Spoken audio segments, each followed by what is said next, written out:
Bom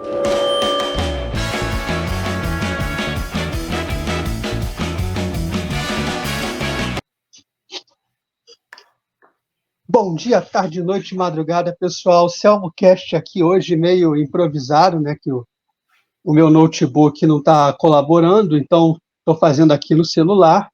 Hoje eu estou com o Lucas Salisbury, acho que Lorde Salisbury, o Fantasma de Salisbury, que tem aí o Substack, né, salisbury.substack.com. É com ele que a gente vai conversar hoje. De onde surgiu esse nome? Cara, surgiu de uma conversa muito despretensiosa com um amigo meu, e ele Uhum. tava... Sabe quando tinha uma moda, sei lá, um costume antigo, de livro bem antigo, de aportuguesar os nomes, né? Então, ao invés de falar Karl Marx, fala Carlos Marx, Carlos Darwin. E aí, num desses livros, estavam falando sobre um Lord Salisbury, e aí o cara colocou Lord Salisbury. E esse meu amigo achou interessante e me mandou. E aí, nesse dia, eu tinha, acho que perdido a minha conta antiga no Twitter e tava para criar uma nova. Aí eu falei, pô, gostei, vou usar esse nome. Aí eu criei a conta na hora e virou lenda depois. E você fez parte de dois podcasts, um deles é o Exílio de Saturno, não é isso?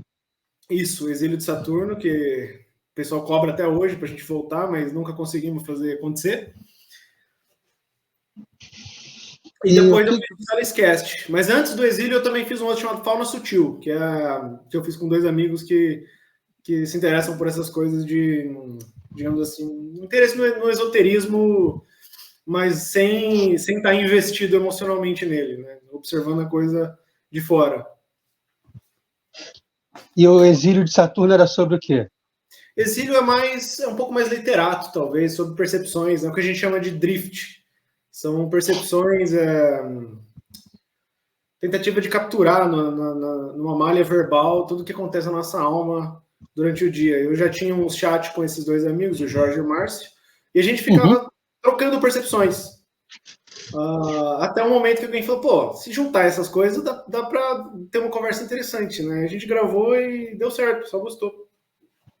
E aí o Exílio de... Por causa dos deles, né? Que eles são gênios. Eu tava lá como a cola. Tipo o Selmocast, o que faz sucesso é o convidado. E aí o Exílio de Saturno ele foi um sucesso, né? Porque as pessoas cobram e sentem falta. A gente conseguiu chamar alguns convidados interessantes, deu umas conversas interessantes. Mas também, pra você ter uma noção, eu tenho um filho de 3 anos hoje e uma filha de 1 ano. O primeiro episódio do Exílio, dá até para ver meu filho chorando. Ele tinha acabado de nascer. Então, meio que já nasceu num período meio conturbado, assim. E aí hoje é meio que impossível de pegar 3 pessoas que são ocupadas, têm as suas vidas e tudo mais, e articular para ficar 2 horas, 3 horas, às vezes 4 horas conversando. Isso é uma coisa que ninguém sabe, mas cada episódio demorou, sei lá, 3, 4 horas de conversa, e aí a gente edita para ficar 1, 2. Então é muito tempo, é muito esforço. Sim, aí tem que ter edição, tem que ter tudo isso, né? E isso também dá um trabalho do caramba, né? Todo mundo trabalha, é ocupado. Mas, sei lá, algum dia tem que voltar, eu acho. Eu também me divertia fazendo, né? O problema do Exílio, então, são os horários que não estão batendo, né? Principalmente. Você vê que eu já comecei a falar do negócio meio que pedindo desculpa, porque todo mundo cobra toda semana a gente, né? Pra voltar. Quando faz sucesso assim é porque tinha público, tem público bastante. É um bom sinal. Essa cobrança é um bom sinal. Sim, sim. E aí eram 3 pessoas falando um pouco sobre literatura. E agora, além do Exílio, além dos podcasts, você também está para lançar um livro de contos, não é isso? Estou trabalhando num livro de contos que se passa no universo ficcional que eu estou criando, né? Que se chama Salisbury, né?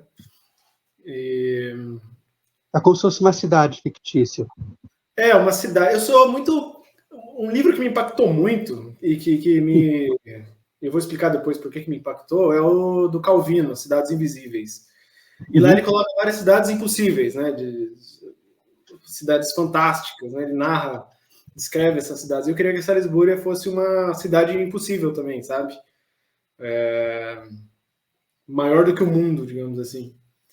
E eu comecei a trabalhar nisso, inspirado também na literatura do Terry Pratchett, que é um inglês, que escreve paródia, assim, sátira, né, de fantasia, de high fantasy, né, aquela fantasia de hierática, com cavaleiros, nobres e tudo mais. Ele pega e desconstrói todos os tropes dessa fantasia, né, de uma maneira engraçada, né, não desconstruir por desconstruir.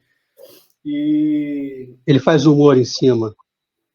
Faz humor em cima. Eu sou muito fã da literatura dele. Eu acho que é uma grande injustiça que hoje a literatura de fantasia seja meio considerada uma literatura de segunda categoria, né?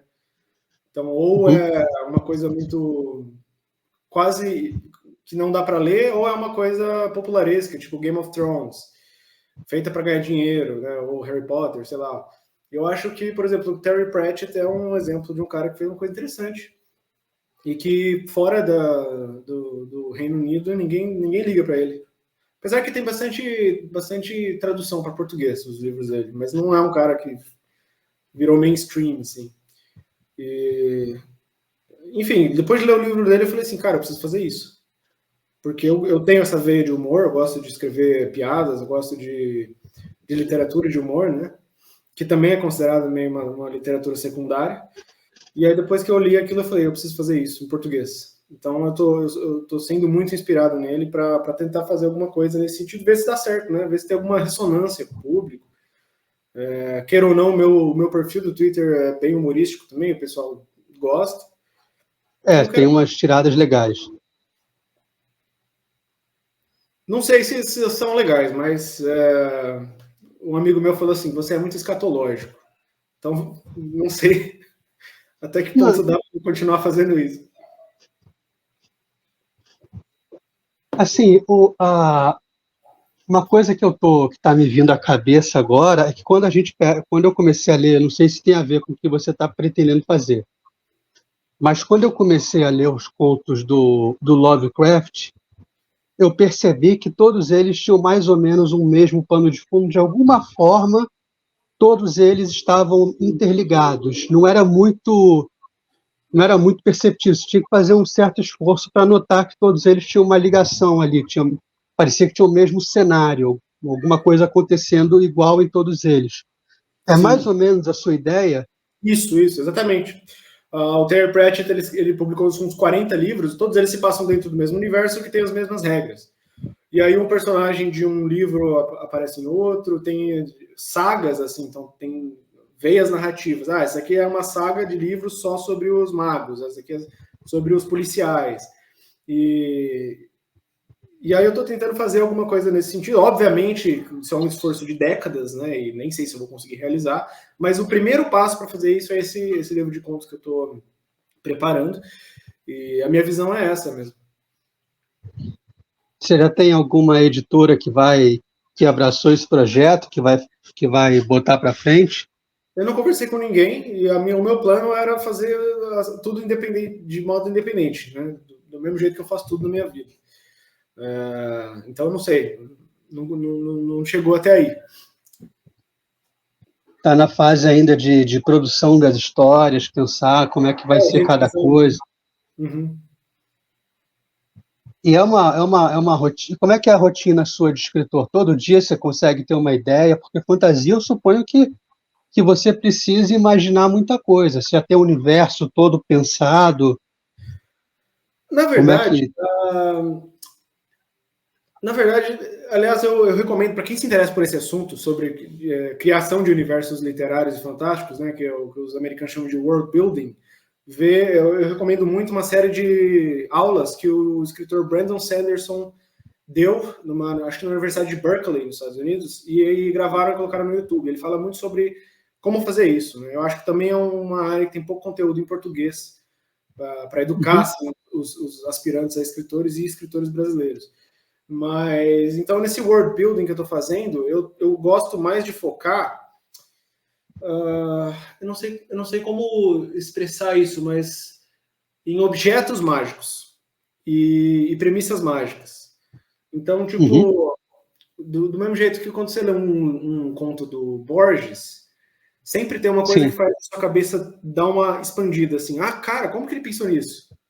E Sim. eu fico procurando essas coisas. Para criar, então, um universo em torno e um conto em torno daquilo. Um espelho com as propriedades tais, ou uma poção que faz isso, ou um sujeito que tem a habilidade de fazer isso. De certa forma, você percebe que o Borges, por exemplo, está construindo um universo para expor, quer dizer, está construindo um conto, um universo literário, para expor essa ideia que ele teve, do Funes o Memorioso. Então é como se ele soubesse que ele tem uma riqueza, uma planta muito bonita, e ele quer te introduzir a ela, né? Ao passo, por exemplo, o Adolfo Bioy Casares, que eu prefiro ler ele do que o Borges, ele é mais, embora tenha essa veia fantástica também, ele foca mais em dramas humanos e personalidades. Então eu começo a pensar sempre em um gimmick ou algum objeto mágico, alguma coisa assim, fantástica, que vai suscitar um interesse e vai dar uma resolução satisfatória para uma história. E aí eu vou construindo tudo a partir disso. Eu sou fissurado em pequenos detalhes, por exemplo, da vida dos medievais, né? Eu gosto muito de ler livro de costumbrismo, que fala sobre como que os caras faziam coisas do dia a dia e a gente não faz ideia. Então eu gosto desses pequenos detalhes. Eu gosto muito de literatura e de formas de arte que mostram a vida comum das pessoas.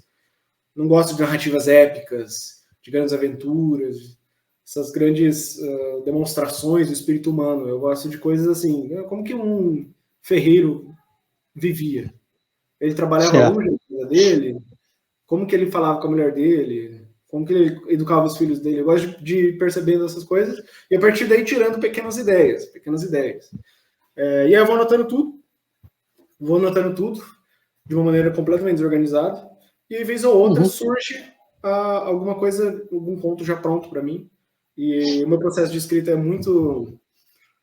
Eu tenho que sentar e escrever o negócio inteiro, começo, meio e fim, senão é muito difícil eu continuar. Então tem contos que eu estou trabalhando faz anos e ainda estou para resolvê-los.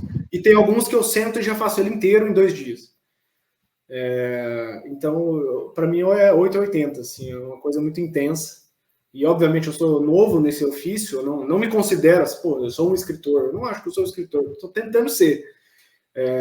Eu estou aprendendo como é que faz isso, né? O próprio Sanderson tem ele qualifica os escritores em 2 grupos, né? O jardineiro e o arquiteto.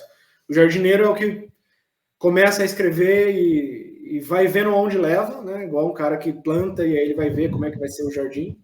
E o arquiteto é o cara que já tem toda a estrutura montada. Eu sou mais um jardineiro, eu sou mais deixar a coisa fluindo e crescendo sozinha do que tentar minuciosamente estruturar a história e tudo mais. Como você escreve fantasia, uma coisa que me vem à mente é o seguinte: muitos dos escritores, dos brasileiros que eu vejo falar sobre fantasia, eles têm uma influência, uma troca com aquelas mesas de RPG.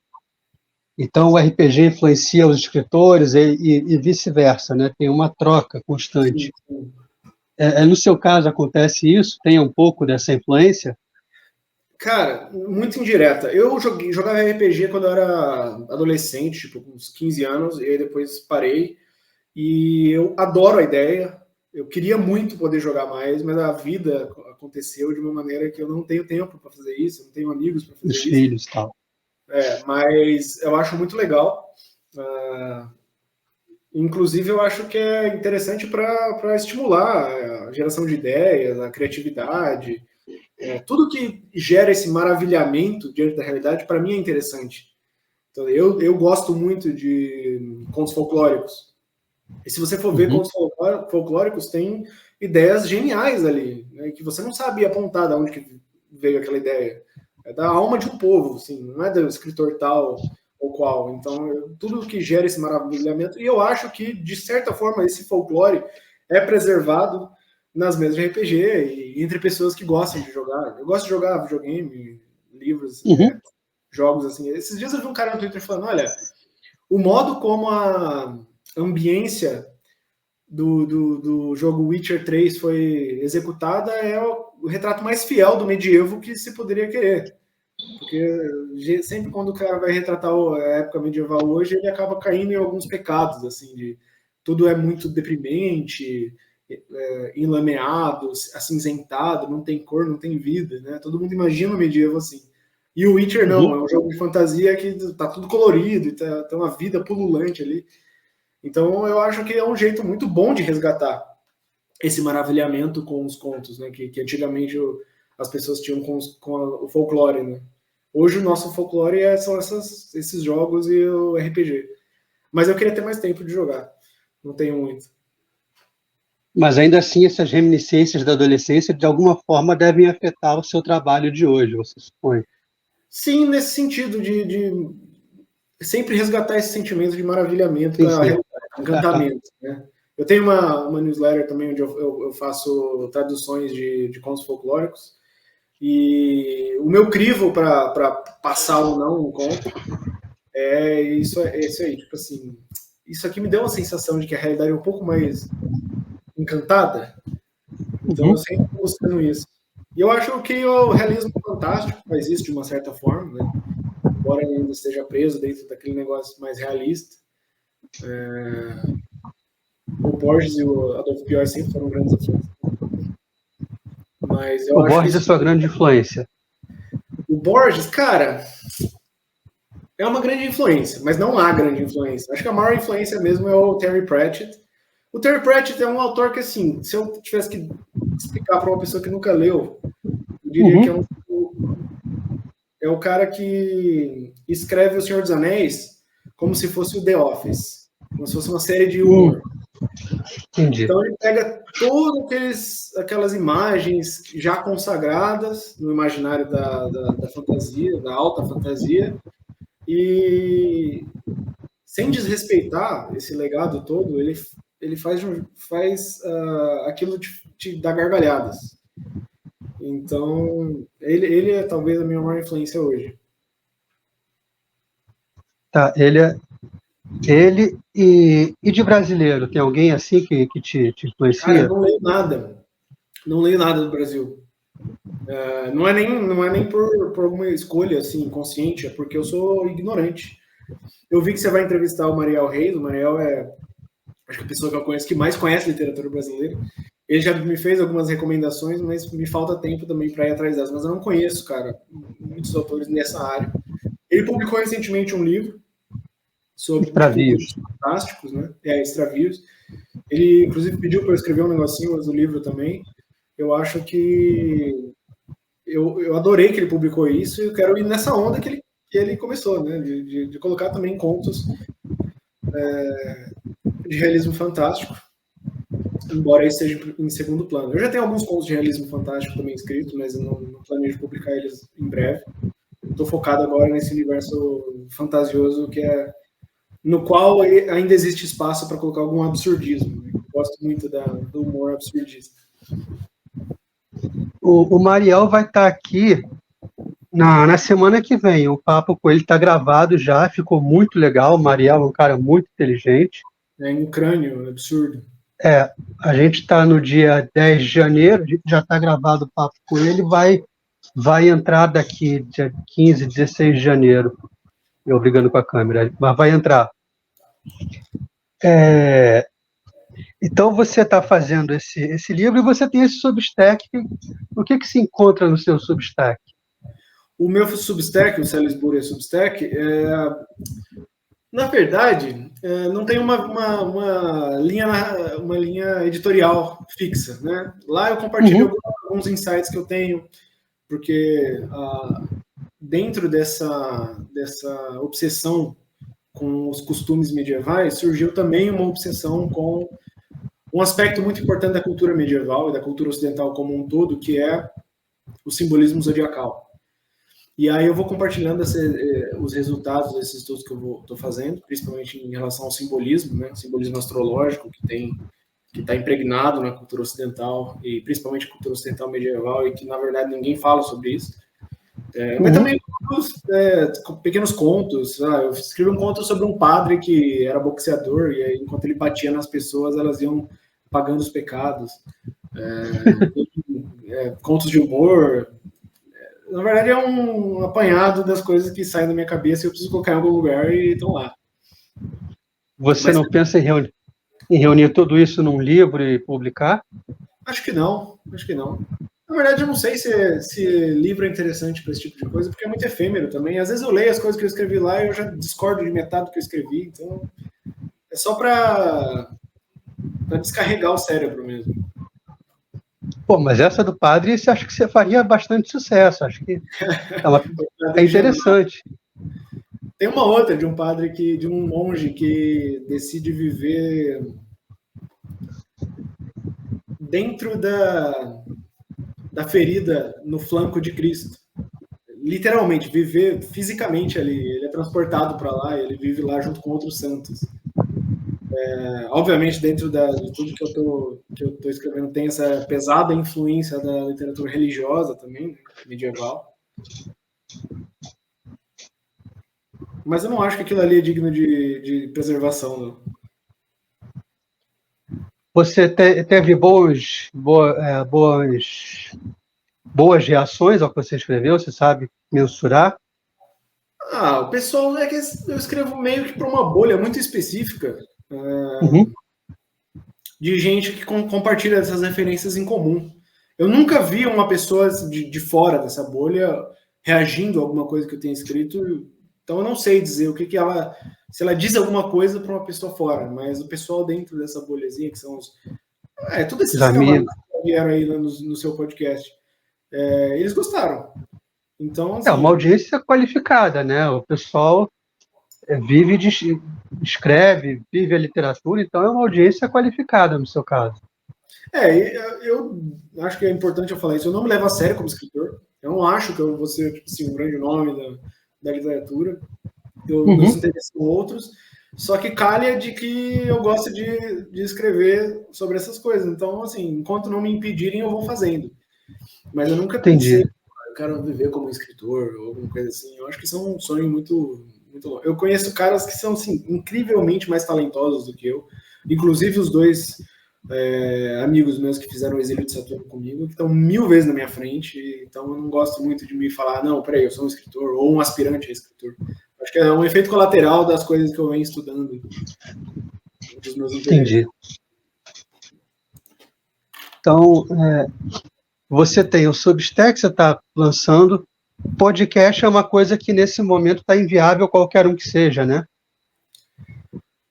Eu estou participando do seu, então eu consegui arrumar algum tempo. Mas a dificuldade é articular com os outros. Né? Mas eu quero fazer mais, sim, com certeza. Você acha que você vai conseguir manter uma periodicidade isso é o no futuro? Eu não consigo manter periodicidade com nada.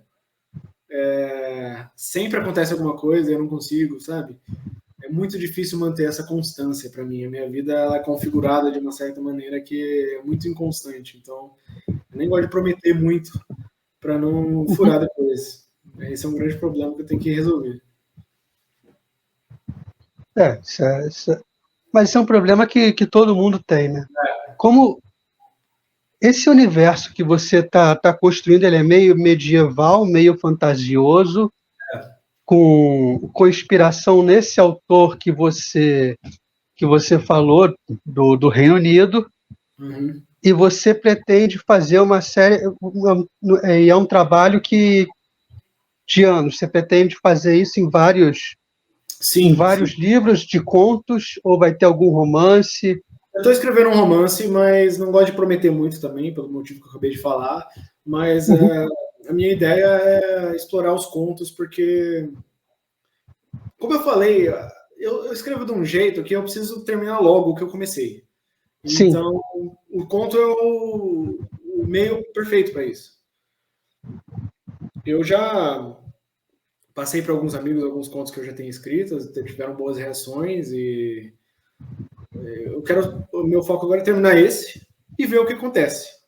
Porque também muita gente me falou, cara, não tem como adquirir muito sucesso escrevendo fantasia no Brasil. Então, eu quero testar aí, ver como é que tá o mercado, se eu vou continuar escrevendo para um número muito pequeno de gente, se a coisa vai extrapolar a bolha, não sei.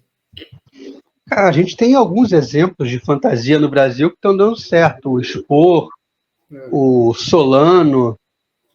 Você pode se somar a esses nomes no futuro. Né? Daí entra uma outra coisa que é o seguinte, eu não tenho networking, digamos assim, eu não conheço ninguém que faz isso.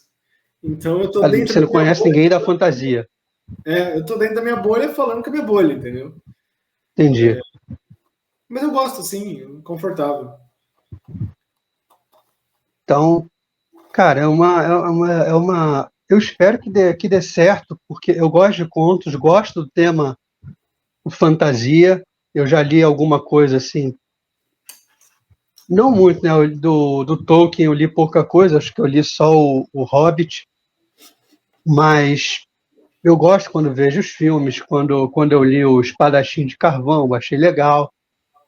E é uma coisa que eu acho que tem mercado, sim. Acho que é o que está saindo na livraria, acho que é o que a juventude está consumindo em maior quantidade. Engraçado, porque... peraí, minha esposa está vindo aqui.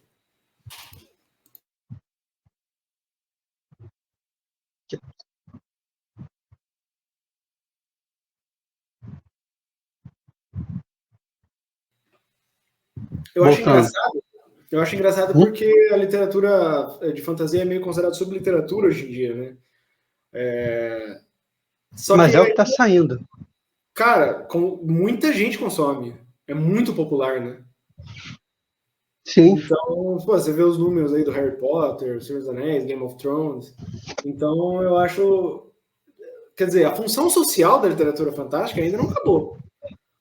Talvez se esgotou no sentido da inteligência, assim, do pessoal mais letrado, mas o Tolkien era um grande apologeta disso. Ele falava sobre as fairy stories, né, sobre o folclore, as contos de fada, que eu acho ruim esse nome, contos de fada, porque você pensa em conto de fada, você pensa ou numa alegoria moralizante ou numa coisa de fadinha mesmo, para Cinderela, princesinhas da Disney, para criança. Mas não, ali tem um repositório gigante de cultura, de experiências universais, folclore, simbolismo. E aí você vê, pô, por isso que eu sou obcecado, por exemplo, com a história dos costumes medievais, porque ali a coisa estava integrada, né? Os contos que as pessoas ouviam, os costumes do dia a dia, as celebrações folclóricas comunitárias, e tudo isso está expresso na arte. Então, eu estou tentando assim, resgatar esse alumbramento com os contos de fada e com a literatura fantástica. Porque se você for ver, pô, literatura fantástica. Contos de fada, literatura fantástica, O Senhor dos Anéis os grandes épicos da Antiguidade são também, as grandes histórias cosmogônicas de todas as civilizações, começaram as civilizações e contam sobre os deuses, no período pré-histórico e tudo mais. Então, na verdade, o ser humano sempre foi atraído por isso e sempre encontrou nisso como que uma usina de significado, né? Uma coisa que consegue dar significado e resgatar assim um senso simbólico para a inteligência. E a gente está vivendo um mundo estéril, né? Um mundo dominado pelo cientificismo. Então é sempre assim, qualquer magia que possa haver na realidade é rapidamente destruída pelos cientistas. E aí vão falar que não foi um milagre que aconteceu, foi isso daqui, tem uma propriedade física que acontece isso. Então eu queria resgatar esse encantamento com a realidade em mim mesmo, em mim, na minha família, né? E aí a minha literatura é um subproduto disso, né? Não que eu tenha uma missão civilizatória, uma missão de transformar isso num senso comum. Não acho que isso vai acontecer, mas civilizatória não, mas uma transformação na sua própria comunidade, talvez. Sim, com certeza, exatamente. Eu sinto que eu suscitei de novo o interesse das pessoas com a Idade Média, e eu acho que isso já tem algum valor, porque eu acho que a Idade Média ainda é um período muito obscurecido para a gente. O pessoal cresce assim, ouvindo muita barbaridade sobre essa época, e aí você vai ver a arte medieval, né, seja na poesia ou nas pinturas, nas catedrais, isso tudo tá pulando assim, com vida e todo mundo ignora. E chama de Idade das Trevas. Talvez de forma imerecida. Não, completamente merecida. É uma coisa que me faz ficar com gastrite pensar nisso, né? Que as pessoas chamam de Idade das Trevas. Na verdade, isso daí já tá caindo. Tá caindo. O pessoal já tá entendendo que não foi uma Idade das Trevas e tal. Mas ainda, assim, no nível mais popular, ainda o pessoal acha que foi uma era de destruição e esterilidade espiritual gigante. E você pode se dizer que você escreve para os seus filhos, será? Tem isso, tem isso. Essa parte de colecionar contos de fada e folclore começou quando eu tive o meu filho e eu falei, pô, eu preciso educar o imaginário dele, né? Deixa eu colecionar aqui o que tem no imaginário ocidental que merece ser preservado. Mas, na verdade, eu percebi que eu precisava de uma retificação da alma, uma retificação espiritual, do imaginário, do senso do simbólico. E eu comecei a fazer para mim também, né? Eu acho que todo pai, se tiver um grande arsenal de histórias memorizadas, vai beneficiar a si mesmo, vai beneficiar a mulher, vai beneficiar os filhos. Se você for ver, toda vez que você começa a contar, isso, na verdade, essa percepção eu devo ao Fernando, que é um amigo meu de Curitiba, que é um crânio, assim, uma biblioteca de histórias folclóricas. Né? Toda vez que ele começava a contar uma história folclórica, por mais longa e espiralada que ela fosse, todo mundo que estava na minha casa parava e ficava olhando, assim, transformado. Então tem alguma coisa primordial nisso, né? De todo mundo sentar numa fogueira e uma pessoa falar uma história. E todo mundo tem a curiosidade de ver para onde ela vai. E é bom que essa história tenha a capacidade de desenvolver algum senso de compreensão da realidade em você.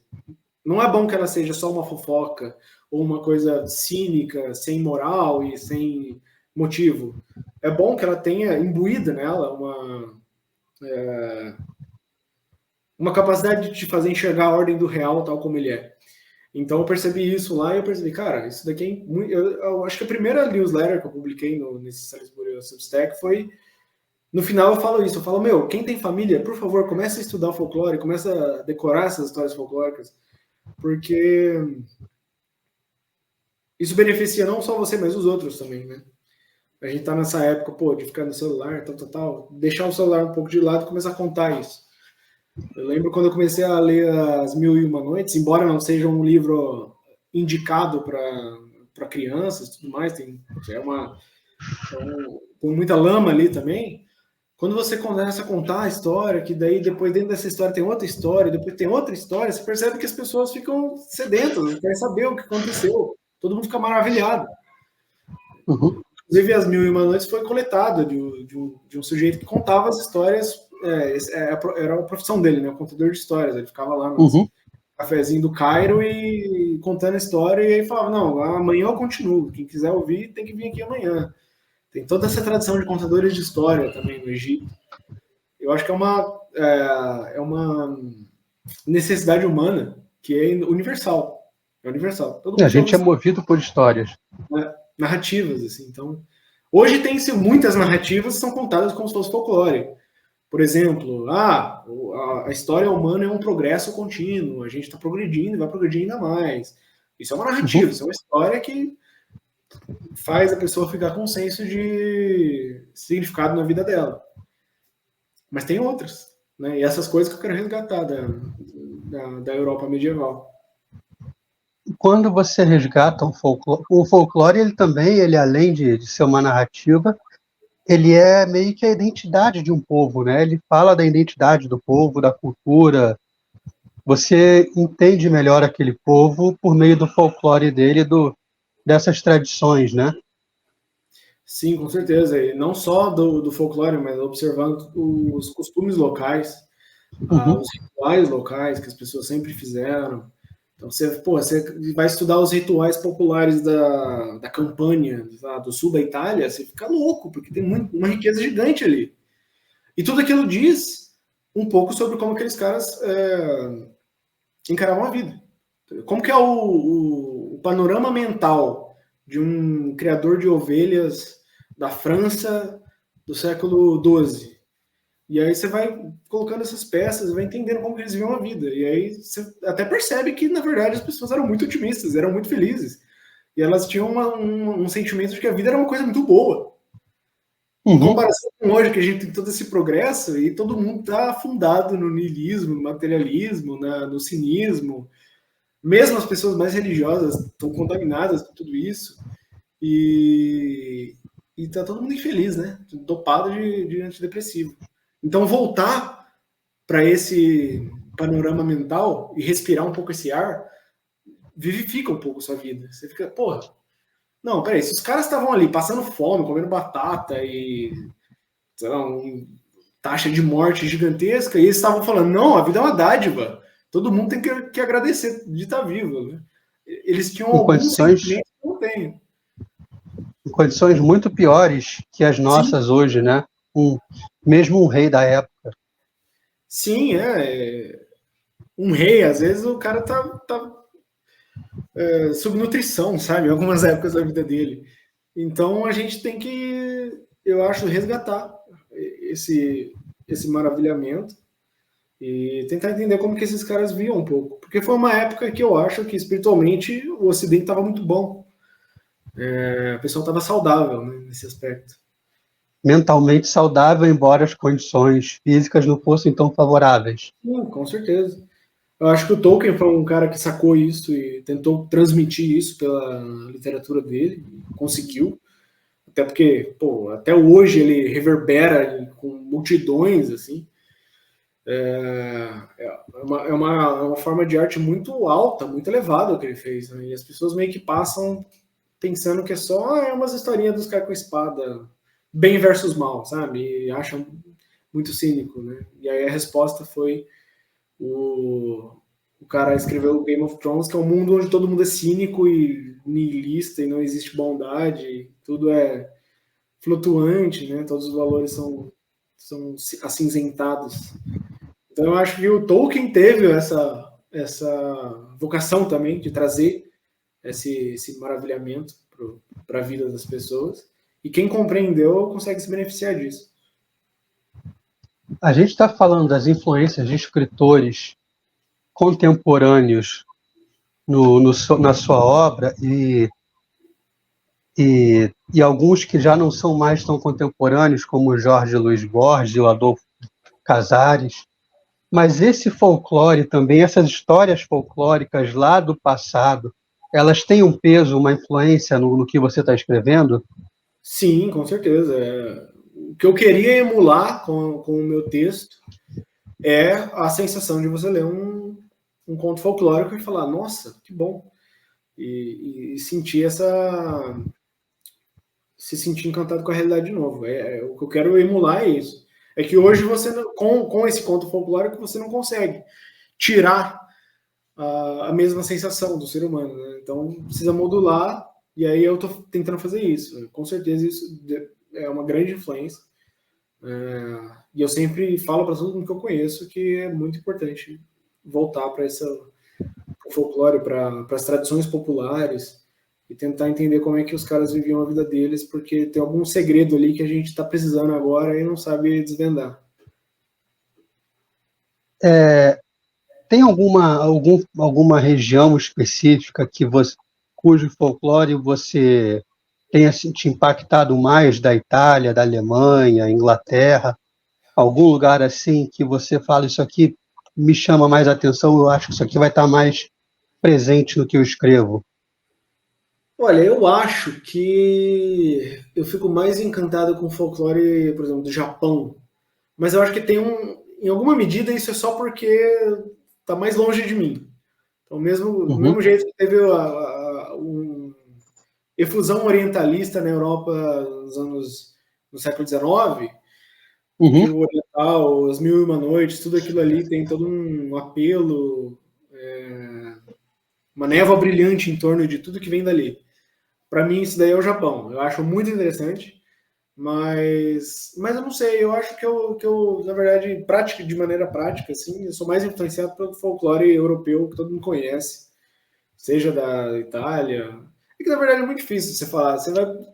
Os livros de folclore, às vezes tem lá um livro de folclore irlandês, e aí você vê uma história, e aí você pega um livro de folclore italiano, e você vê a mesma história, só com personagens com nomes diferentes. Ou a mesma história ligeiramente modificada. Então é muito difícil de traçar de onde veio.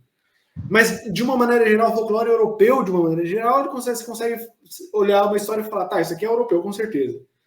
E aí uma coisa muito diferente do folclore japonês, que é muito... é um pouco mais sutil. E aí eu gosto dessa sutileza, mas eu acho que é porque simplesmente eu tive menos contato com ela. Então ela parece mais nova para mim. Como está mais longe, ele tem um ar maior de novidade, será que é isso? Sim, de misterioso, a sensibilidade é diferente. Mas isso vale mesmo, por exemplo, para o folclore, para as histórias da Índia, da Coreia. Esses dias eu peguei um livro de folclore coreano que eu nem imaginava, pô, folclore coreano. E assim, era uma coisa boa atrás da outra. Eu falei, caramba, que genial isso daqui. Me surpreendeu muito. E é muito diferente do europeu? Muito, muito diferente do europeu. Muito. A gente está acostumado com o folclore europeu, como eu falei, essas grandes manifestações de heroísmo, de certas virtudes e tudo mais. Lá tem uma coisa mais... Eu não consigo explicar, eu acho que eu teria que pensar mais, mas é uma coisa mais sutil. As virtudes dos personagens, elas estão mais diluídas, assim, elas estão mais sugeridas do que anunciadas. Fica mais nas entrelinhas, você tem que perceber o que está acontecendo ali, o que está sendo dito. E isso é interessante, é uma perspectiva interessante. E aí a gente fica mais curioso para ver o seu trabalho, né, o seu livro de contos, que esperamos que saia logo, né? A deadline que ia sair esse ano. Então, 23 que passou? Não, agora. 24. 24. Mas tem alguma previsão de dezembro, novembro? Não consigo falar isso. Como eu falei, é muito difícil prometer as coisas e não cumprir, porque Sim. dependem de coisas fora do meu controle. Mas com certeza esse ano eu quero colocar isso para fora e eu estou muito ansioso para ver como vai ser a reação do pessoal, se vai encontrar uma reverberação no público e se eu devo continuar fazendo isso, porque, bom, eu vou continuar fazendo de qualquer jeito. A gente espera que seja o primeiro de muitos, né? Com certeza. Que seja o universo Salisbúria, por assim dizer. Sim. Deixa eu partir para as perguntas. Você já viu o programa aqui? Você viu que a gente tem uma série de perguntinhas padrão sobre literatura, né? Pode mandar. Estou no rapaz. Como é que era esse incentivo na sua casa? Como é que foi? Seu pai, sua mãe? Cara, eu sempre tive muito incentivo à leitura. Muito. Na casa do meu pai e na casa da minha avó paterna. Eu tinha uma biblioteca bem grande e era um ritual ir lá e sempre ficar olhando aqueles livros e ficar imaginando o que tinha dentro de cada um. Eu sempre falo que assim, o meu castigo, quando eu tinha uns 10, 11 anos, meu pai tirava os livros de mim. Ele falava, não, hoje você não vai ler. E aí eu ficava muito, muito transtornado, porque sempre foi o meu passatempo preferido. Na época eu comecei, sei lá, com 9, 10, 11 anos, eu comecei a ler muitas biografias de personalidades ocidentais famosas, então era obcecado em ler a vida do Albert Einstein, do Al Capone, do Elvis Presley, do Leonardo da Vinci. Acho que o Einstein e o Leonardo da Vinci foram os caras que eu mais me obcequei assim, nessa época.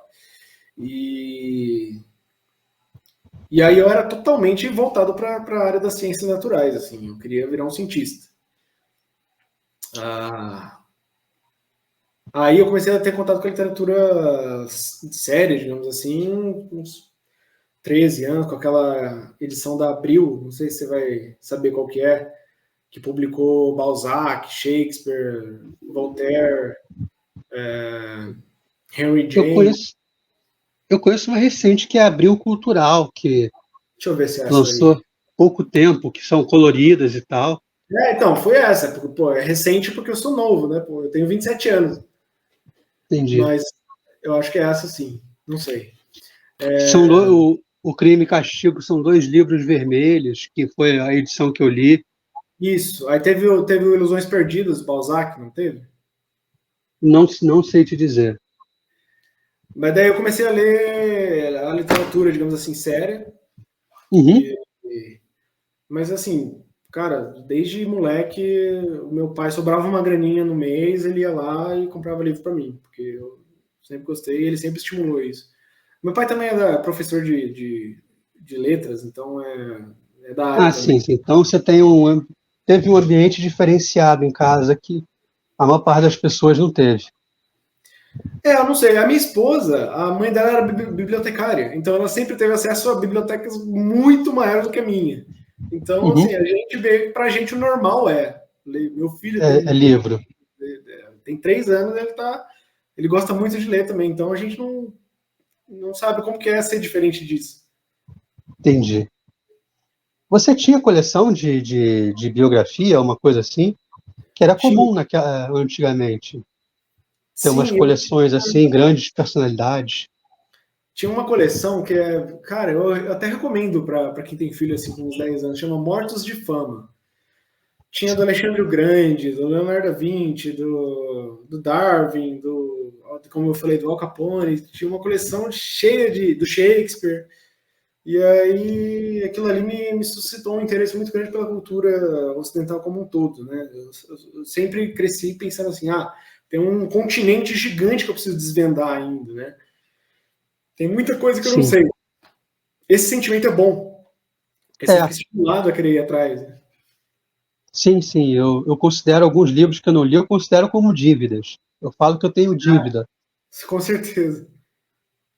Então, alguns clássicos eu falo, não, esse autor aqui para mim é dívida. E aí você teve esse cenário, né, esse pano de fundo na sua vida. E aí você lembra qual foi o primeiro livro da sua vida? O primeiro livro da minha vida, a primeira coisa que eu li de cabo a rabo, da capa até o fim, foi um gibi da Turma da Mônica. Eu aprendi a ler com a Turma da Mônica, que eu acho que é uma parada que tem que ser celebrada também. Todo mundo que Sim, eu Maurício conheço, tem que ser celebrado. sim, todo mundo que eu conheço fala, isso teve um papel gigantesco na minha infância. Sim. É muito bom a variedade dos personagens, a riqueza daquilo ali. Eu lembro nitidamente de quando eu estava aprendendo a ler, e eu li a última página e falei, terminei uma coisa inteira. Eu li uma coisa do começo ao fim. E fiquei orgulhoso de mim. Eu estava até lendo escondido. Meus pais já tinham ido dormir, tinham mandado dormir. Eu estava lendo no escuro, sem luz. E aquilo ali foi um momento que eu me senti orgulhoso. Mas livro, não lembro. Eu lembro do primeiro livro assim, de literatura considerada séria que eu li, que foi o Lolita, do Nabokov, que é um autor que eu acho muito bom. E aí foi a porta de entrada para a literatura séria, né, digamos. Lolita foi o livro que te ensinou, vamos chamar assim, que literatura é uma coisa boa? É o livro que te pegou literariamente? Eu acho que foi um livro que moldou o que eu considero uma literatura estética, assim. Porque é muito bem escrito. Então ali eu falei, cara, esse cara escreve bem. Isso é escrever bem. E aí depois eu fui lendo outros e fui percebendo, esse cara não escreve tão bem assim e tal. Então aquilo ali colocou o padrão. Não, Nabokov é meio que o meu padrão do que é um bom escritor. Hoje eu já, enfim, li outros escritores que eu gostei bem mais, mas aquilo ali foi o que acho que eu tinha uns 14 anos. Foi o que me fez pensar assim, tem uma técnica nisso. Ele é um artesão escrevendo isso aqui. E aí me abriu muitos horizontes para ir buscar mais isso em outros autores, né? Tá certo. Bom, então como você já é pai, tem 2 filhos, você já tem um jeito, já pensou um jeito, já elaborou um jeito de aproximar eles da leitura, né? Você já tem um método assim seu e da sua esposa que você aproxima as crianças da leitura? Sim, e esse método, obviamente, está voltado para o folclore, né? Essa história de conto de fada. Eu acho que isso é o jeito, assim, não tem erro. Eu Uhum. quero apresentar muito, com a maior riqueza possível, o folclore para os meus filhos. E também, como o Tolkien escreveu o Hobbit para os filhos dele, eu quero ir escrevendo algumas coisinhas para eles também. O seu Hobbit à brasileira, vamos chamar assim, porque eu acho que o Tolkien foi bem despretensioso, né, no que ele fez. Acho que ele não pensou em lançar grandes. Acho que ele Acho que o pensou. filho dele falou assim, é estranho ver toda essa adulação ao Hobbit, porque para mim eram só as coisas que meu pai inventava na borda da cama, assim, para fazer a gente dormir. Então, com certeza, é que o despretensioso desse gênio gigante que é o Tolkien, foi uma coisa extraordinária, né? Foi. O Tolkien foi extraordinário. E aí, apresentando folclores, e aí incluso contos de fada para as crianças, que você vai despertar esse interesse literário nelas. Sim, porque na verdade a minha grande preocupação é apresentar o maior número de vidas possíveis para eles, né? Cada livro é uma vida. E também assim esquemas mentais. Então um personagem que é muito bravo, que é muito corajoso, um personagem que é muito perspicaz, essa riqueza psicológica, essa riqueza humana, assim, de vidas possíveis humanas, mas que apresentem bons exemplos. Porque você vai, pegar a riqueza psicológica de uma obra que é muito cínica, que eu considero muito cínica, igual o Game of Thrones, a pessoa vai crescer só tendo exemplos ruins. Então eu queria mostrar exemplos de várias virtudes, de valentia, enfim, para meninos e para as meninas, tem para todos os gostos. Isso eu acho muito importante. Apresentar, porque eu cresci vendo essas biografias de cientistas. E para mim, naturalmente, o que eu deveria ser? Um cientista. Aí depois Sim. que eu saí dessa parte das ciências naturais, fui mais para as ciências humanas. Mas eu queria apresentar eles assim, olha, você pode ser um grande cientista, pode ser um grande artista, um grande inventor, ou simplesmente uma pessoa normal, mas que tem grandes qualidades morais. Mas você tem que apresentar o que é um exemplo de uma pessoa tendo essa qualidade moral na vida. Né? Chegando no momento em que ela precisa tomar uma decisão, e ela toma a decisão correta. O que passa na cabeça dela? Como que ela faz para tomar essa decisão? O que ela valoriza para tomar essa decisão? Então, eu acho isso importante, mostrar exemplos assim de biografias virtuosas, né? Então, eu sou religioso, eu sou cristão, então para mim é muito importante mostrar a vida dos santos também, que é um exemplo disso. O folclore é mais assim, o que é um ser humano bem desenvolvido, e o santo é o que é um espírito bem desenvolvido, né? Então, eu acho que essas duas coisas andam lado a lado na minha concepção de educação. E como fazer isso no mundo do tablet, do celular, do notebook também, do PlayStation? Você já pensou nisso?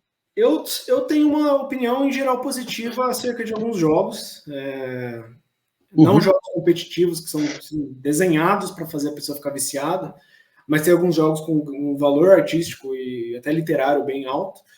Eu não me preocupo com isso. E, na verdade, todas as ferramentas que você falou, por exemplo, o tablet. Eu nunca tive livro físico, uma grande biblioteca física. Eu só leio o tablet, muito mais fácil. É fácil de achar, ler. Então, na verdade, isso aí vai ajudar, eu acho, o acesso a tudo isso. Obviamente com supervisão e com algumas limitações, mas eu acho que isso daí veio para ajudar. Tem o lado, obviamente, negativo, mas também tem como você olhar de uma maneira construtiva, né? Entendi. É isso. Esses são. Eu gosto, eu trago aqui sempre como é que os pais lidam com essa questão com os filhos, né? Eu sempre pergunto, sempre questiono, principalmente no mundo de hoje, né? No mundo dessas tecnologias que são colocadas de um jeito que atrapalham mais do que ajudam o desenvolvimento da criança, do jeito que os pais tratam, pelo menos. Você está dando uma abordagem diferente, está mostrando como auxiliar, mas de uma forma geral eu vejo isso como desvirtuando um pouco. né? O interesse do tablet, normalmente, da criança não é literário.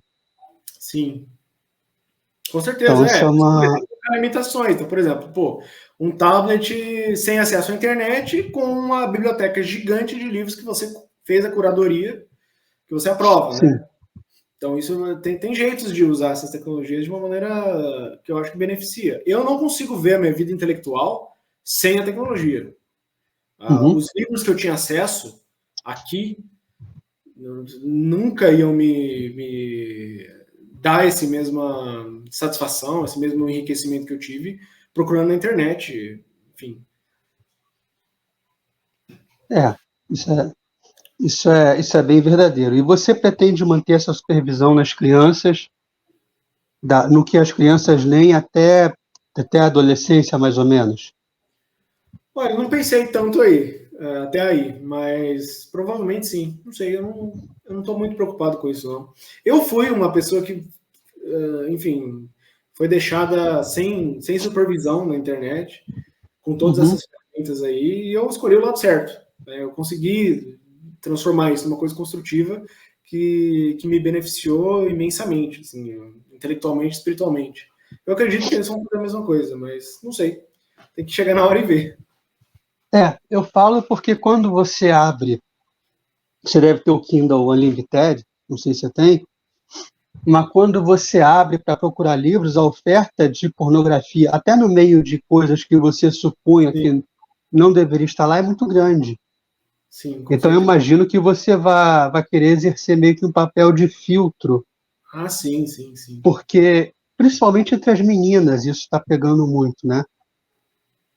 E está tendo uma confusão entre o que é literatura boa, eu falo isso aqui sempre, e a literatura que mexe com seus hormônios, com seus desejos, tal, é considerada boa. Então, É verdade. um Machado que não faz isso não é bom. É mais ou menos assim. Com certeza, com certeza. Isso aí existe. Eu nunca usei o Kindle, para falar a verdade. Nunca tive. Eu sempre li em tablet normal. Ah, tá, ficou. Algumas pessoas falam que não gostam de ler no computador, no tablet, no celular. Eu nunca tive esse problema. Sempre foi muito Uhum. bom. Mas com certeza tem que prestar atenção nisso, porque tá meio que tendo uma onda do que eles chamam de soft porn, né? Que assim, 50 Isso. tons de cinza, um negócio meio assim, e tá explodindo na Amazon. E as crianças estão tendo pleno acesso a isso. Isso é uma Né? coisa que me Então, incomoda. Uma hora eu comecei a estudar uma parte da subcultura, da subcultura literária de Nova York dos anos 60. E aí comecei a baixar alguns autores só para ver, tal. E aí eu baixei um livro que é muito, muito pesado. Não vou nem dar o nome porque eu não quero que mais gente sofra o trauma que eu sofri. Um uhum. livro muito pesado, com temas muito grotescos e cenas muito explícitas, que envolviam, sei lá, pedofilia, essas coisas. Umas coisas muito pesadas. E o negócio, até hoje, está sendo vendido na Amazon, normalmente. Porque não é Sim. visual, né? As pessoas são palavras. Eu acho que tem muito menos revolta, Uhum. esforço em tentar censurar esse tipo de coisa. E tá lá, tá na Amazon até hoje. E são Sem coisas. classificação etária? Eu acho que deve ter, mas mesmo assim, é uma coisa que não deveria estar sendo veiculado. Se você transformasse aquilo num filme, o diretor seria linchado na rua, no primeiro dia. Entendi. Autorização. Isso é uma coisa muito grotesca, muito. E é considerada lá um marco da subcultura nova-iorquina, de uma contracultura, né, literária. O autor é reverenciado. Do mesmo Não jeito que sei as como é que pessoas é. falam, o Nabokov escreveu o Lolita, tal, mas não tem nenhuma coisa muito gráfica ali. Nesse que eu tô falando é muito ruim o negócio. E tá sendo vendido na Amazon. Acho que porque não tem um shock value, né? Não é visual, passou despercebido. E tá lá. Então, obviamente, tem que ter muito cuidado com esse tipo de coisa, com supervisão, né, e acesso a esse tipo de coisa. E se o pai vê o filho lendo isso, com tablet e tal, ele está tranquilo porque o filho está lendo. Não Exatamente. está Não tem sabendo muito por quê. controle. Não está sabendo muito o quê, mas o filho está lendo, então está tudo tranquilo. Sim. Não dá para você Acho bater que o olho e esse, saber que é um negócio pornográfico, né? é, E esse é um problema que a gente está vivendo em TikTok, Booktube, esse pessoal, porque as meninas estão recomendando coisas dessa natureza. Não assim de pedofilia, claro, Sim, esse cara que eu falei mas é um caso extremo, mas tem muito o que eu falei de soft porn, que são. é, É o que você falou, é uma coisa desenhada para mexer com o sistema límbico da pessoa. sim, e desenhado produzido numa escala industrial e oferecido assim aos montes como se a literatura fosse. Eu fico assustado porque uma parte das pessoas que estão lendo isso É. no lugar de um Borges, por exemplo. Então é um negócio meio assustador. Eu vejo no Twitter, assim, essas pessoas que. Não, eu li 90 livros esse ano. Aí vai lá a lista de livros, é só essa porra aí que você falou. Não tem uma coisa Exato, que vale nada ali.